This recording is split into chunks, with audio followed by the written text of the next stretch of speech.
ಅವರು ತಮ್ಮ ಒಂದು ಓದಿನ ಬಲದಿಂದ ಆಳವಾದ ಅಧ್ಯಯನದ ಫಲವಾಗಿ ಈ ಕೃತಿಯನ್ನು ರೂಪಿಸಿದ್ದಾರೆ.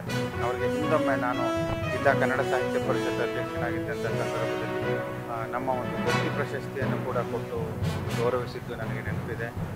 ಅವರಿಗೆ ಈ ಪ್ರಶಸ್ತಿ ಬಂದಿದ್ದು ನಿಜಕ್ಕೂ ತುಂಬ ಅಭಿಮಾನ ಮತ್ತು ಹೆಮ್ಮೆಯ ಸಂಗತಿ. ಜಿಲ್ಲೆಗೆ ಒಂದು ವಿಮರ್ಶಾ ವಲಯಕ್ಕೆ ಒಂದು ಉತ್ತಮವಾದ ಇದು ಬೆಳವಣಿಗೆ ಅಂತ ನಾನಾದರೂ ಅಭಿಪ್ರಾಯಪಡ್ತೀನಿ. ಅವರು ಇನ್ನೂ ಹೆಚ್ಚಿನ ಉತ್ತಮ ಕೃತಿಗಳು ಅವರ ಲೇಖನಿಯಿಂದ ಮೂಡಿ ಬರಲಿ. ಗುರುಗಳಾಗಿದ್ದಂಥ ಆಚಾರ್ಯ ದಿನಂ ಶ್ರೀಕಂಠಯ್ಯನವರ ಬರಹಗಳನ್ನು, ಆಚಾರ್ಯ ಡಿ.ಎಲ್. ನರಸಿಂಹಾಚಾರ್ಯರ ಬರಹಗಳನ್ನು ಬಹಳ ಪ್ರೀತಿಯಿಂದ ಓದ್ತಾ ಇರುವಂಥವ್ರು ನಾನು. ಪ್ರತಿ ಸಲಿಯೂ ಪಂಪನನ್ನು ಓದುವಾಗ ನಾನು ಈ ವಿದ್ವಾಂಸರ ಹಾಗೆಯೇ ಪಂಪನ ಕುರಿತು ಕೃತಿಯನ್ನು ಬರೀಬೇಕು ಅನ್ನುವಂತಹ ಒಂದು ಆಸೆ ಇದೆ.